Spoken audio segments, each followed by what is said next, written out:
my name is Mara Linsky-Deegan, and I am the Associate Curator and Registrar here at the Charles H. MacNider Art Museum in Mason City, Iowa. First of all, I'd like to say Happy St. Patrick's Day, wearing my green. And today we're going to be talking about John B. Flannagan. We have two pieces by him in our collection. One of them is this great camel, and then we will be talking about a woodblock print of his a little bit later. And the reason we picked John Flannagan today is because his woodblock print is an Irish cottage. So we thought that was a nice theme. So anyway, John B. Flannagan was born in 1895 in Fargo, North Dakota. He had a little bit of a difficult childhood. His father died when he was 5, and his father was the breadwinner of their family. And so his mother was not able to support their family after his father passed away, and placed him in an orphanage because she just couldn't support the family financially. He was very into art as a young man, and he actually studied painting at the Minneapolis Institute of Art, which is now called the Minneapolis College of Art and Design. And he, in the 1920s, he wanted to kind of break away from the Midwest, and he moved to New York and actually worked with modernist artist Arthur B. Davies. Actually, in the beginning, he worked with him as a farmhand, and then was able to kind of be mentored by him and accounted him as a big mentor in his art career. So originally, actually in the orphanage, he started doing small wood carvings, and he was really excited about wood carving. He did that for the beginning of his artistic career, but then in the 1920s, around the time he met Arthur B. Davies, he thought, you know what, I'm going to start doing stone carving. I think that's a little bit more permanent, and it might be cool for people to see.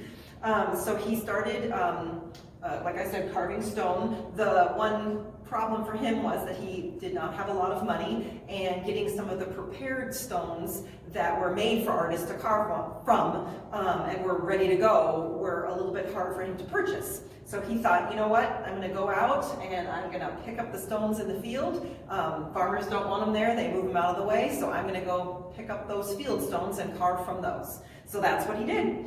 And he decided that he would walk around and look at the stones and let the stone tell him if it was one that should be carved, and also tell him what he should carve. He was pretty focused on carving animals.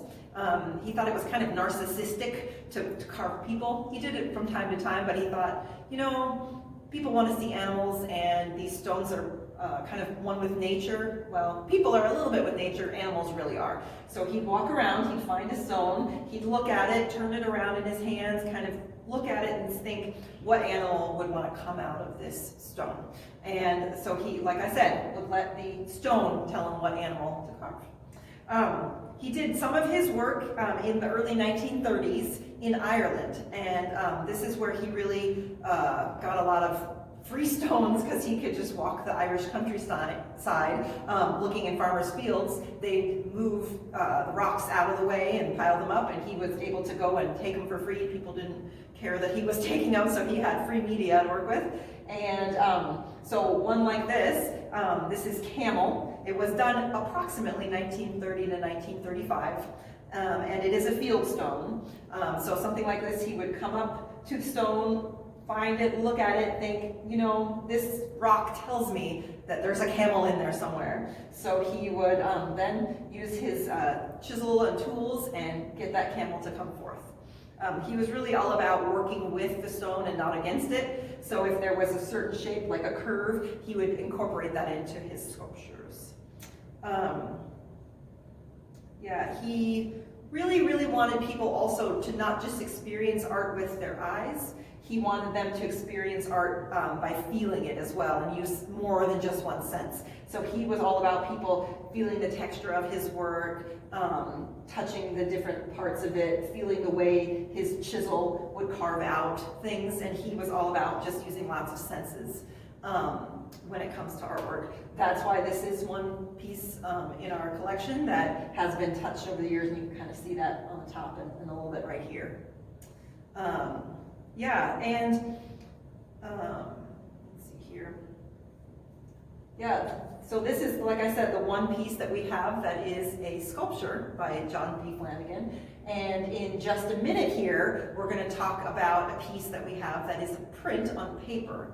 But before we do that, I just want to challenge everybody watching this today. The next time you're out on a walk outside and you see a rock or a stone, especially one that's about the size of your hand or bigger, I want you to look at it. You don't even have to pick it up, but I want you to look at it and see if you think you know what kind of animal or person or even shape that you would carve into that rock if you had all the tools, and we're going to do that. So it's kind of a fun thing to do when you're on a walk. And it's easy to do because you don't even have to use any tools, you can just use your mind.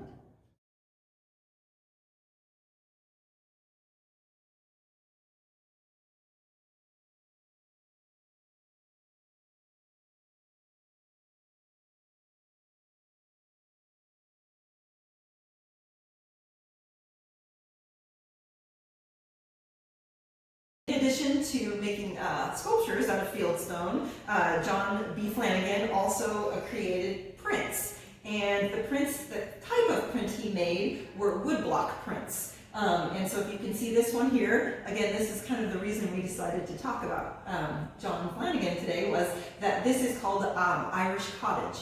And if you can see, there's a cottage right there with some hills and clouds in the background. And then part that I like best is there's a little goat right in the front here in the field in front of the house, and either what's a road or possibly a stream going by.